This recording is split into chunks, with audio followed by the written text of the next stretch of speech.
Hi students, a topic Dimensionality Reduction and Machine Learning. Dimensionality Reduction എന്ന് പറഞ്ഞാൽ നമ്മളുടെ data സെറ്റിന്റെ ഡയമെൻഷൻസ് റെഡ്യൂസ് ചെയ്യുന്ന ആ ഒരു ടെക്നിക്കിനെയാണ് നമ്മൾ Dimensionality Reduction എന്ന് പറയാം. It is a process of converting a data set having vast dimensions into a data set with lesser dimensions. അത് എന്തിനു വേണ്ടിയിട്ടാണ്? It ensures that the converted data set conveys similar information concisely. നമ്മളുടെ കയ്യിൽ ഒരുപാട് values data സെറ്റിൽ ഉണ്ടെങ്കിൽ may be some values നമ്മൾക്ക് ഒരേ രീതിയിൽ കോറിലേറ്റ് ചെയ്ത് കിടക്കുന്ന വാല്യൂസ് ഒക്കെ ആണെങ്കിൽ അതിനെ നമുക്കൊന്ന് റെഡ്യൂസ് ചെയ്ത് കഴിഞ്ഞാൽ നമ്മുടെ ഡാറ്റാ സെറ്റിന്റെ ഡയമെൻഷൻസിനെ നമുക്ക് കുറച്ച് അതിന്റെ ആ ഒരു വോള്യത്തിനെ നമുക്ക് റെഡ്യൂസ് ചെയ്യാൻ പറ്റും. അത് നമ്മുടെ ഫർദർ അനാലിസിസിന് ഇമ്പോർട്ടന്റ് ആണ്. ഫർദർ അനാലിസിസിനെ ഈസിയാക്കി മാറ്റും. അപ്പൊ അതിനു വേണ്ടിയിട്ടാണ് നമ്മൾ ഡയമെൻഷനാലിറ്റി റിഡക്ഷൻ ചെയ്യുന്നത്. നമുക്കൊരു എക്സാമ്പിൾ നോക്കുകയാണെങ്കിൽ ഇതൊരു ഡാറ്റാ സെറ്റിനെ ഗ്രാഫായിട്ട് റെപ്രസെന്റ് ചെയ്തതാണ്. അപ്പൊ അതില് 2 ഡയമെൻഷൻ ഉണ്ട്, x1 x2. അപ്പോൾ ഒരേ വാല്യൂ തന്നെ ഒരു മെഷർമെന്റ് കാണിക്കുന്നത്, ഒരു ഒബ്ജക്റ്റിന്റെ മെഷർമെന്റ് ആണ് ഇവിടെ കാണിക്കുന്നത്. അപ്പൊ ഈ ഒരു എക്സ് ഡയറക്ഷനിൽ വരുന്നത് x1 വാല്യൂ കാണിക്കുന്നത് ആ ഒരു മെഷർമെന്റ് ഇൻ സെന്റിമീറ്റർ, x2 കാണിക്കുന്നത് ആ മെഷർമെന്റ് ഇൻ ഇഞ്ചസ്. നമ്മൾക്ക് അതാണ് ഡാറ്റാ സെറ്റിൽ തന്നിരിക്കുന്നത്. അപ്പൊ അതുകൊണ്ട് ഏതെങ്കിലും ഒന്നിനെ നമുക്ക് വെറുതെ അങ്ങ് ഒഴിവാക്കാൻ പറ്റില്ല. അപ്പൊ നമ്മൾക്ക് അതിന്റെ ഒരു എങ്ങനെയെങ്കിലും ഒരു റിലേഷൻഷിപ്പ് കണ്ടുപിടിച്ചിട്ട് അതിനെ എന്തെങ്കിലും ഒരു അൽഗോരിതം ബേസിൽ റെഡ്യൂസ് ചെയ്യാൻ പറ്റും നമുക്ക്. അതാണ് ഡയമെൻഷനാലിറ്റി റിഡക്ഷൻ. അപ്പൊ നമ്മൾക്ക് ഈ ഒരു ഡയമെൻഷനെ അഥവാ x1നെയും x2നെയും പുതിയൊരു ഡയമെൻഷനിലേക്ക് z1ലേക്ക് നമുക്ക് റെഡ്യൂസ് ചെയ്യാൻ പറ്റിയാൽ നമുക്കതൊരു സ്ട്രെയിറ്റ് ലൈൻ പോലെ. അപ്പൊ നമ്മൾക്ക് കുറച്ചുകൂടി ഈസിയർ ആയിരിക്കും ഡാറ്റേനെ അനലൈസ് ചെയ്യാൻ വേണ്ടിയിട്ട്. So that is all about dimensionality reduction. അതിന് വേണ്ടിയിട്ട് കുറേ ടെക്നിക്സ് ഉണ്ട്.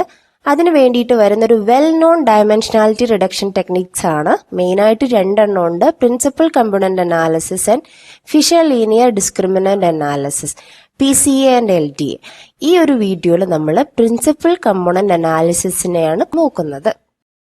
So what is principal component analysis? Principal component analysis is an unsupervised learning algorithm. It is an unsupervised learning algorithm that is used for the dimensionality reduction in machine learning. Machine ലേണിംഗിൽ dimensionality റിഡക്ഷന് വേണ്ടി use ചെയ്യുന്ന ഒരു unsupervised learning algorithm ആണ് principal component analysis. It is a statistical process that converts the observation of correlated features into a set of linearly uncorrelated features with the help of orthogonal transformation. അതിൽ use ചെയ്യുന്ന കൺസെപ്റ്റിന്റെ പേരാണ് orthogonal transformation. Example വെച്ച് നമുക്ക് explain ചെയ്യാം. അതിൽ പറയുന്നു it is A converts നമ്മൾ correlated ഫീച്ചേഴ്സിനെ ഒരു ലീനിയർലി അൺകോറിലേറ്റഡ് ഫീച്ചേഴ്സ് ആയിട്ട് നമ്മളൊരു ഹൈ ഡയമെൻഷനിലെ ഒരു ലീനിയർ ഡയമെൻഷനിലേക്ക് അഥവാ ഒരു സ്ട്രെയിറ്റ് ലൈനിലേക്കൊക്കെ നമ്മൾ അതിനെ കൺവേർട്ട് ചെയ്ത് ഡാറ്റാ സെറ്റിനെ ഈസി ആക്കുകയാണ് പ്രിൻസിപ്പൽ കമ്പോണന്റ് അനാലിസിസ് ചെയ്യുന്നത്. Principal component analysis works by considering the variance. നമുക്കറിയാം സ്റ്റാറ്റിസ്റ്റിക്കൽ കൺസെപ്റ്റിലെ variance, covariance, eigen values, eigen factors ഇതൊക്കെ ഇതിൽ വരുന്നുണ്ട്. So variance of each attributes because the high attribute shows the good split between the classes and hence it reduces the dimensionality. ഒരു വേരിയൻസിനെയാണ് നമ്മൾ ഇതിനെ കൂടുതലായിട്ട് കൺസിഡർ ചെയ്യുന്നത്. അതിന്റെ ആ വാരിയൻസിന്റെ ഹൈ ആട്രിബ്യൂട്ട്സ് അഥവാ വാരിയൻസ് കണ്ടുപിടിച്ച് അതിന്റെ ബേസിൽ നമുക്ക് ഏതെങ്കിലും ഡയമെൻഷനാലിറ്റിയെ ഈസി ആയിട്ട് റെഡ്യൂസ് ചെയ്യാൻ പറ്റും. Shows the good split between the classes അഥവാ ഒരു വാരിയൻസ് കണ്ടുപിടിച്ച് അതിന്റെ വാല്യൂ ബേസിൽ നമുക്ക് ഈസി ആയിട്ട് ഡയമെൻഷനിൽ റെഡ്യൂസ് ചെയ്യാൻ പറ്റും എന്നാണ് ഇതിൽ പറയുന്നത്. അപ്പൊ ഇതിൽ വരുന്ന മാത്തമാറ്റിക്കൽ കൺസെപ്റ്റ്സ് വാരിയൻസ് എടുക്കുന്നുണ്ട്, covariance, eigen values and eigen factors. So let start. അപ്പൊ നമ്മുടെ PCA അൽഗോരിതത്തിന്റെ സ്റ്റെപ്സ് ആണ് നമ്മൾ ഇനി പറയാൻ പോകുന്നത്. First step is getting the data set. നമുക്ക് ആദ്യം തന്നെ വേണ്ടത് എന്താണ്? ഒരു ഡാറ്റാ സെറ്റ് ആണ്. ആ ഡാറ്റാ സെറ്റിനെ എടുക്കുക നമ്മൾ and divide it into 2 sub part X and Y, where X is the training set and Y is the validation set. അപ്പോൾ നമ്മൾ 2 പാർട്ടാക്കിയിട്ട് നമ്മളെ ട്രെയിനിങ് സെറ്റിനെയും പിന്നെ നമ്മൾക്കത് വാലിഡേഷൻ സെറ്റ് ആക്കിയിട്ട് നമ്മൾ അതിനെ സെറ്റ് ചെയ്യുന്നു. Next representing the data into a structure. അതിനുശേഷം we will represent our data set into a structure such as we will represent a two-dimensional matrix of independent variable x. ആ ഒരു നമ്മൾ എടുത്ത training സെറ്റിന്റെ ഒരു matrix രൂപത്തിലേക്ക് എഴുതുകയാണ് നമ്മൾ പിന്നെ ചെയ്യുന്നത്. Here each row corresponds to the data item and column corresponds to the features. Example വരുമ്പോൾ നിങ്ങൾക്ക് ക്ലിയർ ആവേ. The number of columns is the dimensions of the data set. ഓരോ കോളം എന്താണ്? ഓരോ ഫീച്ചേഴ്സിനെയാണ് നമ്മൾ കാണിക്കുന്നത്. അപ്പൊ അത് അങ്ങനെ ആ ഒരു കോളം ബേസിലും റോ ബേസിലും മാട്രിക്സ് ആയിട്ട് നമ്മൾ എക്സ് വാല്യൂവിനെ എഴുതുന്നു. അതാണ് step 2. Step 3 standardising the data. ആ ഒരു മാട്രിക്സ് യൂസ് ചെയ്തിട്ട് we will standardize our data set such as in a particular column the features with high variance are more important compared to the features with lower variance. അങ്ങനെ നമ്മൾ variance base ചെയ്തിട്ട് അതിന്റെ ഇമ്പോർട്ടൻസിനെ കണ്ടുപിടിക്കുന്നു. If the importance of features is independent of the variance of the features then we will divide each data item into a column with a standard deviation of the column. നമ്മൾ variance കണ്ടുപിടിച്ചിട്ടാണ് നമ്മൾ ചെയ്യുക. Maybe sometimes the variances ഈ നമ്മുടെ ഫീച്ചേഴ്സിനായിട്ടുള്ള നമ്മൾക്ക് ചില features ചില data സെറ്റിലെ ഫീച്ചേഴ്സ് വാരിയൻസും ആയിട്ട് ഒരു ഡിപ്പെൻഡൻസും കാണിക്കില്ല. അങ്ങനെയാണെങ്കിൽ we are considering the standard deviation. അങ്ങനെ നമ്മൾ അതിനെ ഒരു പുതിയൊരു മാട്രിക്സിലേക്ക് രൂപപ്പെടുത്തി. നമ്മൾ ആ മാട്രിക്സിന്റെ പേരാണ് Z. Then the calculating the covariance of Z. അപ്പൊ അതിനുശേഷം ആ മാട്രിക്സിന്റെ കൊവാരിയൻസ് നമ്മൾ കണ്ടുപിടിക്കുന്നു. We will take the matrix Z and will transpose it. After transpose, we will multiply it by Z. The output will be the covariance matrix. അപ്പൊ നമ്മുടെ കയ്യിൽ ഒരു മാട്രിക്സ് ഉണ്ടെങ്കിൽ അതിന്റെ ട്രാൻസ്പോസിനെയും കണ്ടുപിടിക്കുക, എന്നിട്ട് മൾട്ടിപ്ലൈ ചെയ്യുക. ദാറ്റ് ഇസ് അങ്ങനെയാണ് നമ്മൾ കൊവാരിയൻസ് ഫൈൻഡ് ചെയ്യുക. അപ്പൊ അതാണ് നമ്മുടെ 4th step. 5th is the calculating the eigenvalues and eigenvectors. അപ്പൊ അതിന് ഇക്വേഷൻ ഉണ്ട്. അതെങ്ങനെയാണ് കാൽക്കുലേറ്റ് ചെയ്യുന്നത് നമുക്ക് പറയാം. അതിന്റെ ബേസിൽ നമ്മൾക്ക് കിട്ടിയ കൊവാരിയൻസ് മാട്രിക്സിന്റെ റിസൾട്ടന്റ് കൊവാരിയൻസ് മാട്രിക്സിന്റെ മാട്രിക്സ് Z ഉണ്ടല്ലോ, അതിന്റെ ഈഗൻ വാല്യൂസും ഈഗൻ വെക്ടേഴ്സും നമ്മൾ കാൽക്കുലേറ്റ് ചെയ്യുന്നു. Eigen vectors or the covariance matrix are the direction of the axes with high informations and the coefficient of this eigen vectors are defined by the eigen values. നമുക്ക് value വരുമ്പോൾ ഞാൻ explain ചെയ്തു തരാം കേട്ടോ ഈ സ്റ്റെപ്പിൽ എന്താ നടക്കുന്നതെന്ന്. Next is sorting the eigen vectors. അതിനുശേഷം we will take all the eigen values and will sort them in a decreasing order which means the largest to smallest and simultaneously sort the eigenvectors according to the matrix P of the eigenvalues. നമുക്കൊരു eigen വാല്യൂസിന് ഒരു മാട്രിക്സും കൂടെ വെക്കും. അതിനുശേഷം അതിന് കിട്ടുന്ന നമ്മുടെ പുതിയ മാട്രിക്സ് ആണ് നമ്മൾ P star എന്ന് പറയുന്നത്. Step 7 is calculating the new features or principal component. അങ്ങനെ അത് വെച്ചിട്ട് നമ്മൾ P star വെച്ചിട്ട് we will multiply the P star matrix to the Z in the resultant matrix Z star. ആ Z സ്റ്റാറിൽ each observation is the linear combination of the original features. അപ്പൊ നമ്മുടെ original ഫീച്ചേഴ്സിന്റെ linear combination ആയിരിക്കും ആ Z വാല്യൂല് വരിക. അപ്പൊ നമ്മുടെ കയ്യിൽ ഒരു 100 വാല്യൂസ് ഉണ്ടെങ്കിൽ നമ്മൾ അതിനെ മേ ബി ഒരു 10 വാല്യൂസിലേക്ക് നമുക്ക് റെഡ്യൂസ് ചെയ്യാൻ പറ്റും. Okay, remove the less or unimportant features from the new data set. അങ്ങനെ കിട്ടുന്ന ഡാറ്റാ സെറ്റിൽ ഇനി അങ്ങോട്ട് വേറെ ഏതെങ്കിലും ഇമ്പോർട്ടന്റ് അല്ലാത്തതായിട്ടുള്ള ഡാറ്റാ സെറ്റ് ഉണ്ട്, ഫീച്ചേഴ്സ് അല്ലെങ്കിൽ ലെസ് ഇമ്പോർട്ടന്റ് ആയിട്ടുള്ള ഫീച്ചേഴ്സ് ഉണ്ടെങ്കിൽ അത് നമുക്ക് റിമൂവ് ചെയ്യാം. അങ്ങനെ നമ്മൾക്ക് ഡയമെൻഷൻസ് കുറഞ്ഞ ഒരു വാല്യൂ നമുക്ക് കിട്ടും after the working of principal component analysis algorithm. അപ്പൊ അതിന്റെ ഒരു ഈസി സ്റ്റെപ്സ് ഇപ്പൊ നമ്മൾ തിയറി ബേസിലൊക്കെ ചോദിക്കുകയാണെങ്കിൽ എഴുതേണ്ട എല്ലാ പോയിന്റ്സും ആണ് പ്രീവിയസ് സ്ലൈഡിൽ ഞാൻ പറഞ്ഞത്. ഇവിടെ നമുക്ക് എളുപ്പത്തിൽ പറയുകയാണെങ്കിൽ get data, compute the mean vector mu, subtract mean from the given data, calculate the covariance matrix, calculate the eigenvectors and eigenvalues of the covariance matrix, choosing components and forming a feature vector, deriving the new data set. അത്രയാണ് അതിന്റെ minimum ആയിട്ട് നമ്മൾക്ക് steps of PCA algorithm എന്ന് പറയാൻ പറ്റുന്നു. Okay, അപ്പൊ നമുക്ക് problem വെച്ച് നോക്കാം. So consider the 2-dimensional pattern. അപ്പൊ നമ്മുടെ കയ്യിൽ ഇപ്പോൾ ഒരു 2-dimensional വാല്യൂ വരുന്ന ഒരു പാറ്റേൺ ഉണ്ടെന്ന് വിചാരിക്കും. 1 2 3 4 5 6 പോയിന്റ്സ് കാണിക്കുന്ന 6 ഒബ്ജക്റ്റിന്റെ വാല്യൂസ് ആണ് ഉള്ളത്. അപ്പൊ എങ്ങനെ നമ്മൾക്ക് അതിന്റെ പ്രിൻസിപ്പൽ കമ്പോണന്റ് കാൽക്കുലേറ്റ് ചെയ്യാം by using principal component analysis algorithm. അപ്പൊ നമ്മുടെ സ്റ്റെപ്പ് 1 എന്താണ്? നേരത്തെ പറഞ്ഞ പോലെ ഗെറ്റ് ഡാറ്റ. അപ്പൊ നമ്മുടെ ഡാറ്റ എന്തൊക്കെയാണ്? x1 x2 x3 x4 x5 x6 ഇതൊക്കെയാണ്. 2,1 3,5 4,3 5 6 6 7 7 8. ഓക്കെ, അപ്പോൾ അതിനെ നമ്മൾ ഒരു മാട്രിക്സ് രൂപത്തിൽ നമ്മൾ എഴുതിയതാണ് ഇവിടെ നിങ്ങൾ കാണുന്നത്. ഓക്കെ, ഇങ്ങനെയാണ്. ഇതിൽ നിന്ന് നമ്മൾ ഇനി പുതിയതായിട്ട് വാല്യൂസിനെ ഇങ്ങനെ ഡിറൈവ് ചെയ്തുകൊണ്ടിരിക്കുകയാണ്. ഇതാണ് നമ്മുടെ സ്റ്റെപ്പ് 1. ഇനി സ്റ്റെപ്പ് എന്ന് പറഞ്ഞാൽ കാൽക്കുലേറ്റ് ദ മീൻ വെക്റ്റർ. നമ്മൾ മീൻ കണ്ടുപിടിക്കുക, മ്യൂ. അപ്പോൾ മീൻ വെക്റ്റർ എങ്ങനെ കണ്ടുപിടിക്കുക? അപ്പോൾ ഇതൊക്കെയാണ് അതിന്റെ ഫസ്റ്റ് വാല്യൂ. ഇപ്പോൾ ഇതിലിപ്പോൾ നമ്മൾ എക്സ് കോമ വൈ എന്നുള്ള ഇതിലാണെങ്കിൽ എക്സ് വാല്യൂയുടെ എല്ലാം നമ്മൾ മീൻ കണ്ടുപിടിക്കുക. 2 + 3 + 4 + 5 + 6 + 7 ഡിവൈഡഡ് ബൈ 6. ഓക്കെ, അതുപോലെ വൈ വാല്യൂന്റെ 1 + 5 + 3 + 6 + 7 + 8 ഡിവൈഡഡ് ബൈ 6. അങ്ങനെ നമ്മൾക്ക് അതിന്റെ മീൻ വാല്യൂ കിട്ടി 4.5, 5. ഓക്കെ, അപ്പൊ ഇതാണ് നമ്മുടെ മീൻ വെക്ടർ. അതാണ് നമ്മുടെ step 2, calculate the mean vector 4.55. ഇനി ഇത് വെച്ചിട്ടൊരു കാൽക്കുലേഷൻ വരുന്നുണ്ട്, അതാണ് സ്റ്റെപ്പ് 3. അപ്പൊ സ്റ്റെപ്പ് 3യില് സബ്സ്ട്രാക്ട് മീൻ വെക്ടർ, ഇതാണ് നമ്മുടെ mean vector 4.55 from the given feature vector. അപ്പൊ ഇതിലെ ഓരോന്നിനും നമ്മൾ മീൻ വെക്ടറുമായിട്ട് നമ്മൾ സബ്ട്രാക്ട് ചെയ്യുന്നു.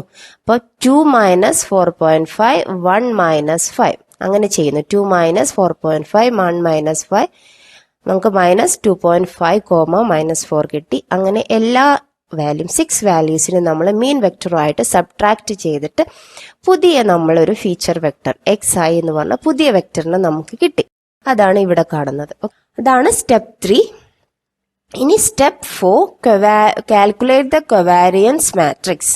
അപ്പൊ കൊവാരിയൻസ് മാട്രിക്സ് കാണാനുള്ള ഇക്വേഷൻ ആണ് ഇവിടെ. ഈ ഇക്വേഷൻ യൂസ് ചെയ്തിട്ട് നമ്മൾ അതിന്റെ കൊവാരിയൻസ് മാട്രിക്സ് കാണാണ്. അപ്പൊ നമ്മളുടെ ഒറിജിനൽ ഡാറ്റ സെറ്റ് ഇതായിരുന്നു. മീൻ വെക്ടർ നമ്മൾ കണ്ടുപിടിച്ചു, അത് വെച്ചിട്ട് നമ്മൾ പുതിയൊരു വെക്ടറിനെ കണ്ടുപിടിച്ചു. അതിനുശേഷം നമ്മൾ ചെയ്യുന്നത് കൊവാരിയൻസ് കാണാനുള്ള ഇക്വേഷൻ നമ്മൾ ഇവിടെ അപ്ലൈ ചെയ്യാണ്. കൊവാരിയൻസ് കാണാനുള്ള ഇക്വേഷൻ എന്താണ്? xi - mu എന്നും അതിന്റെ ട്രാൻസ്ഫേഴ്സും xi - mu transpose divided by n എന്നുള്ള രീതിയിലാണ് നമ്മൾ കാൽക്കുലേറ്റ് ചെയ്യുന്നത്. എങ്ങനെയാണ് കാൽക്കുലേറ്റ് ചെയ്യുന്നത് നോക്കാം. അപ്പൊ നമ്മൾ 6 വാല്യൂസ് ഉണ്ട്, അതിന്റെ എല്ലാം ഓരോരോ എലമെന്റ്സിനെ കാൽക്കുലേറ്റ് ചെയ്യാൻ പോവാണ്. അപ്പൊ നമ്മൾ ചെയ്യുന്നത്, ഇപ്പം ഇതാണ് നമ്മുടെ ഫസ്റ്റത്തെ ഒരു മാട്രിക്സ്. ഒന്ന് മാത്രം എടുക്കാം, -2.5 - 4 -2.5 - 4 അതിന്റെ ട്രാൻസ്ഫേഴ്സ് -2.5 - 4. എന്നിട്ട് ഇത് മൾട്ടിപ്ലൈ ചെയ്യുമ്പോൾ എന്ത് വരും? ഇവിടെ ഒന്ന് വരും, ഇത് മൾട്ടിപ്ലൈ വരും, ഇത് മൾട്ടിപ്ലൈ വരും, ഇങ്ങനെ മൾട്ടിപ്ലൈ വരും. അപ്പോൾ നമ്മൾക്ക് അതൊരു 2x2 മാട്രിക്സ് ആയിട്ട് നമുക്ക് കിട്ടും. അങ്ങനെ എല്ലാത്തിന്റെയും 2x2 മാട്രിക്സ് നമ്മൾ കാണുന്നു. അപ്പൊ കൊവാരിയൻസ് മാട്രിക്സ് കാണാനുള്ള ഇക്വേഷൻ ആണിത്. അപ്പൊ ആ കൊവാരിയൻസ് മാട്രിക്സിലേക്ക് എത്താൻ പോവാണ്. അപ്പൊ നമ്മൾ അതിന്റെ ഓരോന്നിന്റെ ഈ ഒരു ഈ ഒരു പാർട്ടിന്റെ കാൽക്കുലേഷൻ നമ്മൾ കഴിഞ്ഞു. ഓക്കെ, അപ്പം ആ കാൽക്കുലേഷൻ കഴിയുമ്പോൾ നമ്മുടെ xi - mu x1 - mu അതിന്റെ ട്രാൻസ്പോസും വെച്ച് മൾട്ടിപ്ലൈ ചെയ്യുമ്പോൾ നമ്മൾക്ക് ഇതെല്ലാം 2x2 മാട്രിക്സ് ഫോർമിലേക്ക് നമുക്ക് കിട്ടുന്നു. അതിനുശേഷം നമ്മൾ ഇതിപ്പോ നമുക്ക് എന്ത് കിട്ടി? m1 കിട്ടി, m2 m3 m4 m5 m6 അങ്ങനെ ആ 6 വാല്യൂസ് കിട്ടി. അതിന് നമ്മൾ ഡിവൈഡഡ് ബൈ 6 ചെയ്യാം. ഓക്കെ, ഇവിടെ ഇക്വേഷൻ അങ്ങനെയല്ലേ? ഇതിന്റെ മൊത്തം ഇതെല്ലാം കണ്ടുപിടിച്ചു, ഓരോ xiക്കും ഇതിലെല്ലാം കണ്ടുപിടിച്ചു. അങ്ങനെ 6 വാല്യൂസ് കിട്ടി, 6 2x2 മാട്രിക്സ് കിട്ടി. അതിന്റെ സം ചെയ്യുന്നു, ഡിവൈഡഡ് ബൈ n ചെയ്യുന്നു. അപ്പൊ നമ്മൾ സം ചെയ്യാൻ പോവാണ്. അപ്പൊ ഇതൊക്കെയായിരുന്നു നമ്മുടെ വാല്യൂസ്. അപ്പൊ m1 + m2 + m3 അങ്ങനെ up to m6 divided by 6 ആണ് നമ്മൾ ചെയ്യുക. അപ്പൊ നമ്മൾ ഇവിടെയെല്ലാം ഇതെല്ലാം ആഡ് ചെയ്യുക. ഇതെല്ലാം നമ്മൾ ആഡ് ചെയ്യുമ്പോൾ നമുക്ക് കിട്ടുന്നത്, ആദ്യം ഇത് രണ്ടും ആഡ് ചെയ്യുക, ആ റിസൾട്ടിന് ഇത് ആഡ് ചെയ്യുക, അങ്ങനെ എല്ലാം ആഡ് ചെയ്താൽ നമുക്ക് കിട്ടുന്ന റിസൾട്ടന്റ് മാട്രിക്സ് എന്ന് പറഞ്ഞാൽ 17.5 22 22 34 ഇതാണ്. ഇതിനെ ഡിവൈഡഡ് ബൈ 6 നമ്മൾ ചെയ്യുന്നു, 1/6. അപ്പൊ ഇതാണ് നമുക്ക് കിട്ടി. This is our covariance matrix. Okay, അപ്പൊ നമ്മൾ ആദ്യം നമ്മുടെ ഡാറ്റ സെറ്റ് എടുത്തു, മീൻ വെക്ടർ കണ്ടുപിടിച്ചു, അത് വെച്ചിട്ട് നമ്മൾ മൈനസ് ചെയ്തിട്ട് പുതിയൊരു വെക്ടർ ഫോം ചെയ്തു. അതിന്റെ ബേസിൽ നമ്മൾ കൊവാരിയൻസ് മാട്രിക്സ് കണ്ടുപിടിക്കാൻ വേണ്ടിയിട്ട് ഇക്വേഷൻ യൂസ് ചെയ്തിട്ട് ഈ രീതിയിൽ എല്ലാ പോയിന്റ്സിന്റെയും കണ്ടുപിടിച്ചു. അതെല്ലാം ആഡ് ചെയ്ത് ഡിവൈഡഡ് ബൈ 6 ചെയ്തപ്പോൾ നമ്മൾക്ക് കൊവാരിയൻസ് മാട്രിക്സ് കിട്ടി. Okay, clear? Okay, next step 5. ഈ കൊവാരിയൻസ് മാട്രിക്സ് കിട്ടി, അത് ഇവിടെ ഉണ്ട് കേട്ടോ. This is our covariance matrix. ഇനിയാണ് നമ്മൾ ഈഗൻ വാല്യൂസും ഈഗൻ വെക്ടേഴ്സും പുതിയ കൺസെപ്റ്റ് ആയിട്ടുള്ള ഈഗൻ വാല്യൂസും ഈഗൻ വെക്ടേഴ്സും വരുന്നത്. Calculate the eigenvalues and eigenvectors of the covariance matrix. അപ്പോൾ അതെങ്ങനെയാണെന്ന് ചോദിക്കുക. അപ്പോൾ lambda is N eigenvalue for a matrix M if it is a solution of the characteristic equation M - lambda I equal to 0. അതാണ് അതിന്റെ ആ ഒരു theoretical part വരുന്നത്. എങ്ങനെയാ വെച്ചാൽ നമ്മൾ അതിനൊരു ഈഗൻ വാല്യൂ ഈ നമ്മുടെ ലാംഡയാണ് എന്ന് നമ്മൾ അസ്യൂം ചെയ്യാം. അപ്പൊ ആ ലാംഡ വെച്ചിട്ടാണ് നമ്മൾ ചെയ്യുന്നത്. അപ്പൊ നമ്മളത് കാൽക്കുലേറ്റ് ചെയ്യുക എങ്ങനെയാണെന്ന് വെച്ചാൽ ആ ലാംഡയാണ് നമ്മുടെ ഈഗൻ വാല്യൂ വെച്ചിട്ട് അതിന്റെ ഈഗൻ വെക്ടേഴ്സിലേക്ക് നമ്മൾ എത്തുകയാണ്. അപ്പൊ അതിന്റെ ഇക്വേഷൻ എങ്ങനെയാണ്? അപ്പൊ എം നമ്മുടെ റിസൾട്ടന്റ് മാട്രിക്സ് 2.92 3.67 3.67 5.67 മൈനസ് അതാണ് നമ്മുടെ മാട്രിക്സ് മൈനസ് ലാംഡ. ലാംഡ എന്ന് പറയുമ്പോൾ ഇത് ലാംഡ ഇൻറ്റു ഐ അഥവാ നമ്മൾ 1001 എന്നുള്ള രീതിയിൽ ഇൻറ്റു ലാംഡ ചെയ്യുന്നതാണ്. ഓക്കെ, അപ്പൊ ലാംഡ ഇപ്പൊ ഇത് കിട്ടുന്നത് ലാംഡ 1001 അതാണ് നമ്മുടെ ഇത്. അപ്പോൾ ഈ ലാംഡ ഇങ്ങോട്ട് വരും 0 ലാംഡ. അത് വെച്ചിട്ട് നമ്മൾ സബ്ട്രാക്ട് ചെയ്യുന്നു. അത് ഈക്വൽ ടു 0 എന്നതാണ് നമ്മുടെ കൺസെപ്റ്റ്. അപ്പൊ അതിന്റെ ബേസിൽ നമുക്ക് ലാംഡയുടെ വാല്യൂ കണ്ടുപിടിക്കാം. അപ്പൊ ഇത് മൈനസ് ചെയ്യുമ്പോൾ 2.92 മൈനസ് ലാംഡ 3.67 മൈനസ് 0 അത് തന്നെ 3.67 minus 0 5.67 minus lambda equal to 0 എന്നുള്ള ഇക്വേഷൻ കിട്ടും. അപ്പൊ ഇത് നമുക്ക് സോൾവ് ചെയ്താൽ നമുക്ക് ലാംഡയുടെ വാല്യൂ കിട്ടും. അതാണ് നമ്മുടെ ഈഗൻ വാല്യൂ. ആ ഒരു ഇക്വേഷൻ, ഈ ഇക്വേഷൻ ഇനി സോൾവ് ചെയ്യുമ്പോൾ നമ്മൾക്ക് ഇതിന്റെ ലാംഡ വാല്യൂ കിട്ടും, അഥവാ ഈഗൻ വാല്യൂ നമുക്ക് കിട്ടും.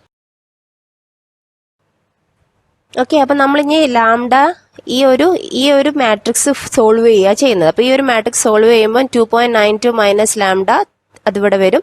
3.67 മൈനസ് 0 3.67 തന്നെ ഇവിടെ 3.67 മൈനസ് 0 5.67 മൈനസ് ലാംഡ. ഇത് നമ്മൾ ചെയ്യുമ്പോൾ നമുക്ക് എങ്ങനെ കിട്ടും? 2.92 minus lambda into 5.67 minus lambda minus 3.67 into 3.67. അപ്പൊ ഇതാണ് നമുക്ക് കിട്ടുന്ന ഇക്വേഷൻ. അപ്പൊ അത് എക്സ്പാൻഡ് ചെയ്യുമ്പോൾ ഈ ഒരു ഫോമിലേക്ക് എത്തും. അതിൽ സിമിലർ ടേംസിനൊക്കെ നമ്മൾ എടുത്തു കഴിഞ്ഞാൽ lambda square minus 8.59 lambda plus 3.09 equal to 0. ഇതൊരു ക്വാഡ്രാറ്റിക് ഇക്വേഷൻ ആണ്. അത് സോൾവ് ചെയ്ത് കഴിഞ്ഞാൽ നമ്മൾക്ക് രണ്ട് ലാംഡ വാല്യൂസ് കിട്ടും, 8.22 0.38. അപ്പൊ ലാംഡ 1 8.22 ലാംഡ 2 0.38. അപ്പൊ അതിലൊന്നാണ് നമ്മൾ സെലക്ട് ചെയ്യുക. Compare to the value compare ചെയ്തിട്ട് നമ്മൾ ഏതെങ്കിലും ഒന്ന് സെലക്ട് ചെയ്യും. അപ്പൊ ഇതിൽ ബിഗ്ഗർ വാല്യൂ ഏതാണ് അതാണ് നമ്മൾ സെലക്ട് ചെയ്യുക. സ്മോളർ വാല്യൂവിനെയാണ് നമ്മൾ ഒഴിവാക്കുക. അപ്പൊ 8.22 ആണ് ബിഗ്ഗർ വാല്യൂ. അതുകൊണ്ട് തന്നെ ലാംഡ 2 സെക്കൻഡ് ഈഗൻ വാല്യൂവിനെ നമ്മൾ ഒഴിവാക്കി. So eigen vector corresponding to the greatest eigen value is the principal component for the given data set. അഥവാ നമ്മൾ രണ്ട് ഈഗൻ വാല്യൂല് ഒരു ഈഗൻ വാല്യൂ എടുത്തു, അതിന് കറസ്പോണ്ട് ചെയ്തിട്ടുള്ള ഈഗൻ വെക്ടറിനെയാണ് നമ്മൾ ഇനി പ്രിൻസിപ്പൽ കമ്പോണന്റ് ആണെന്ന് പറയാം. അഥവാ ആ നമ്മൾ എടുത്ത ആ 6 വാല്യൂയിലും കൂടെ എല്ലാം കൂടെ കൂട്ടിയിട്ടുള്ള അതിന്റെ പ്രിൻസിപ്പൽ വാല്യൂവിനെ കണ്ടുപിടിക്കുകയാണ് നമ്മൾ ചെയ്യുന്നത്. അപ്പൊ നമ്മൾക്ക് എന്ത് ചെയ്യണം? ലാംഡ 1 സെലക്ട് ചെയ്തു. ഈ ലാംഡ 1ന്റെ ബേസ് ചെയ്തിട്ട് ഈഗൻ വെക്ടർ കണ്ടുപിടിച്ചു കഴിഞ്ഞാൽ നമ്മൾ നമ്മുടെ റിസൾട്ടിലേക്ക് എത്തി.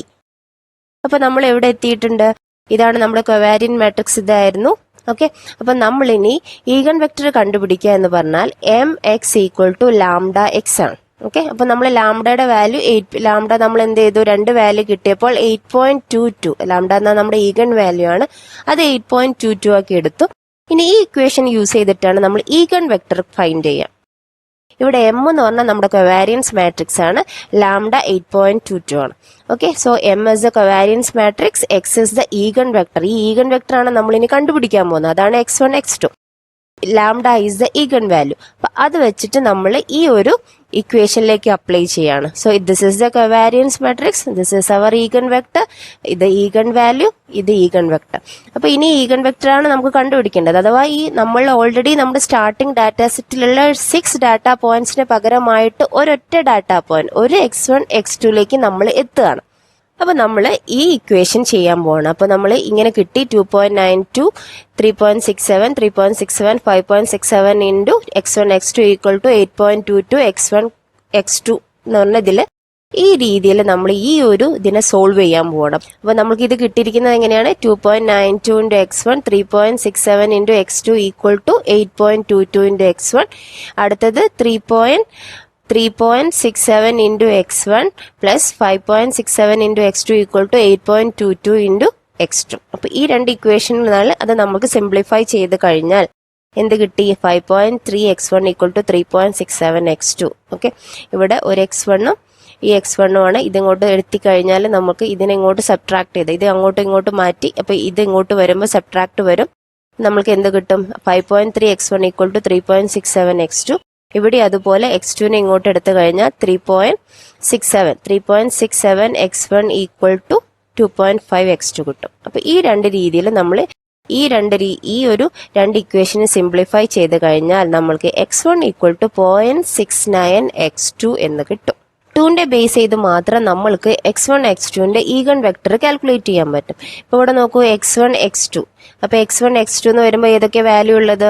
ഈ x2നെ ഇങ്ങോട്ട് എടുത്ത് ഇതിനെ ഇങ്ങോട്ട് എടുത്തു കഴിഞ്ഞാൽ നമ്മൾക്ക് 2.55 3.67 എന്നുള്ള ഈഗൺ വെക്ടറിലേക്ക് നമുക്ക് എത്താൻ പറ്റും.